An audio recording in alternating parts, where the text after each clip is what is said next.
আসসালামু আলাইকুম। নিউটনীয় বলবিদ্যা ময়মনসিংহ বোর্ড 2021। সুতার সাহায্যে 500 গ্রাম ভরের একটি বস্তুকে উল্লম্ব তলে 5 মিটার পার সেকেন্ড ধ্রুববেগে 60 সেন্টিমিটার ব্যাসের বৃত্তাকার পথে ঘোরানো হলো। 60 সেন্টিমিটার ব্যাস বলা হয়েছে। বস্তুটির উপর কেন্দ্র বহির্মুখী বলের মান নির্ণয় করতে বলা হয়েছে। গ নাম্বার, একটা বস্তুকে উলম্বভাবে কত বেগে ঘোরানো হচ্ছে?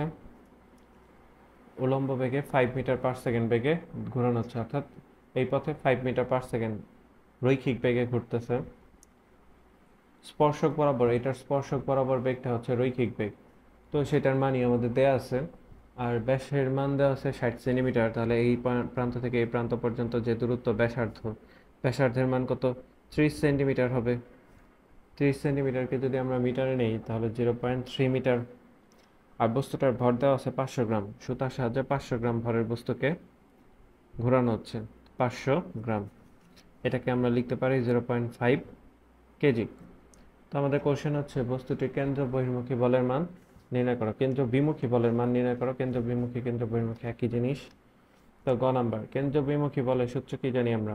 FCF, সেন্ট্রিফিউগাল ফোর্স, এইটা is equal to mv square divide হচ্ছে আর। সেন্ট্রিপেটাল সেন্ট্রিফিউগাল দুইটা ফোর্সই সমান, নিউটনের থার্ড ল থেকে আমরা জানি। এম এর মান হচ্ছে 0.5, ভি বেগের মান দেওয়া আছে 5 মিটার পার সেকেন্ড বেগে ঘুরছে, তো 5 মিটার পার সেকেন্ড বেগ। ভি এর মান হচ্ছে 5, তার উপর স্কোয়ার ডিভাইড আর। আর কত? আর হচ্ছে 0.3 মিটার। তো কেন্দ্র বহির্মুখী বলের মান কত আসতেছে? 0.5 গুণন 5 স্কোয়ার ভাগ 0.3, 41.67। 41.67 এত নিউটন। এরপর কি বলা হয়েছে? যে ধনাত্মক এক্স অক্ষ হতে 30 ডিগ্রি অবস্থানে এবং 90 ডিগ্রি অবস্থানে সুতার টান নির্ণয় করতে বলা হয়েছে। তো ধনাত্মক এক্স অক্ষ, তো এইটা হচ্ছে এক্স অক্ষ, এর সাপেক্ষে ধনাত্মক দিকে, তো 30 ডিগ্রি অ্যাঙ্গেলে এই পয়েন্টে সুতার টান নির্ণয় করতে বলা হয়েছে। তো এই জায়গায় কি কাজ করে? কেন্দ্র বহির্মুখী বল কাজ করে এই বরাবর। আবার এখানে বস্তুটাকে এইভাবে ঘোরাচ্ছি, বস্তুটার একটা ওজন কাজ করে। ওজনটা কোন দিকে কাজ করে? নিচের দিকে। তাহলে ওজন আর কেন্দ্র বহির্মুখী বলের মধ্যবর্তী কোণ কত? এই কোণটা যেহেতু 30 ডিগ্রি, তাহলে এই কোণটাও 30, আর এটা হচ্ছে 90। তাহলে এখানে থিটার মান ঘ নম্বর 30 ডিগ্রি এর জন্য আমরা থিটার মান পেলাম 120 ডিগ্রি। তো এইটুকু 90 ডিগ্রি আর এইটুকু হচ্ছে 30 ডিগ্রি, তাহলে এখানে আমরা পেলাম 120 ডিগ্রি। এটা হচ্ছে থিটা। আমাদের বের করতে হবে টান T1, এইটা ইজ ইকুয়াল টু FCF, কেন্দ্র বহির্মুখী বল।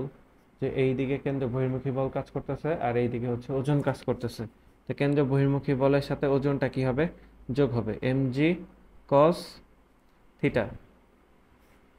FCF এর মান আমরা অলরেডি পেয়ে গেছি যে 41.67, তাহলে এখানে বসাই 41.67 প্লাস এম এর মান 0.5, জি এর মান 9.8 ইন্টু কজ 120 ডিগ্রি।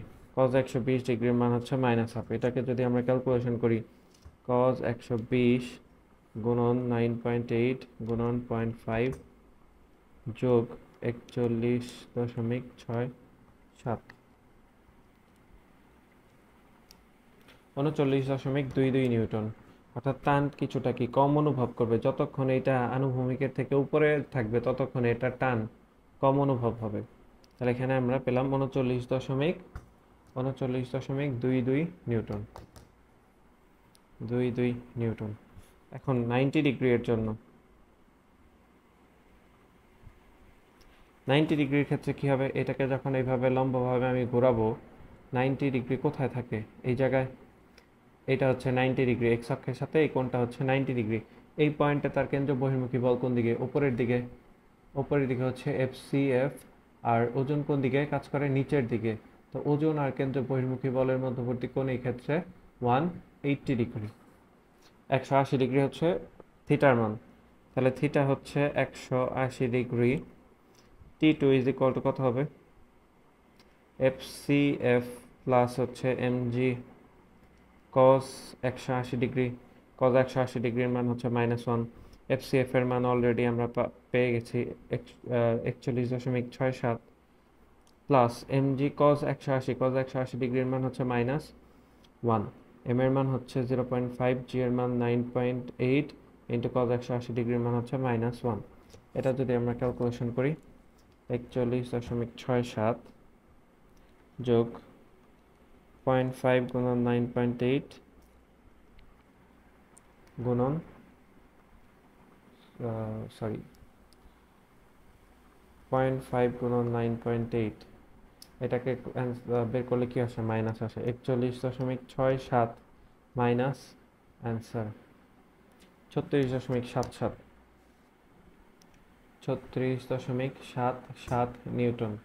তাহলে বস্তুটা যখন একদম ওপরে থাকবে এই পয়েন্টে, তখন তার কেন্দ্র বহির্মুখী বলের মান পেলাম 36.77 নিউটন। আমরা একটা বস্তুকে যদি এইভাবে ঘুরাই তাহলে দেখা যাবে, উলম্বভাবে যদি ঘুরাই তাহলে দেখা যাবে যে বস্তুটা যখন উপরে পয়েন্টে আছে তখন অনেক হালকা হালকা লাগছে, আর ঘুরতে ঘুরতে যখন নিচে আসতেছে তখন ওজনের জন্য তাকে ভারী ভারী লাগে। তো এই যে আমাদের হচ্ছে কেন্দ্রীয় বহির্মুখী বল ছিল 41.67 নিউটন, যখন এই পয়েন্টে আমি সুতার টান নির্ণয় করলাম তখন টান কি হলো, এফসিএফ থেকে আমার এই বস্তুটার যে ওজন সেটা বাদ দিলে আমরা হচ্ছে সুতার টান বের করে ফেললাম।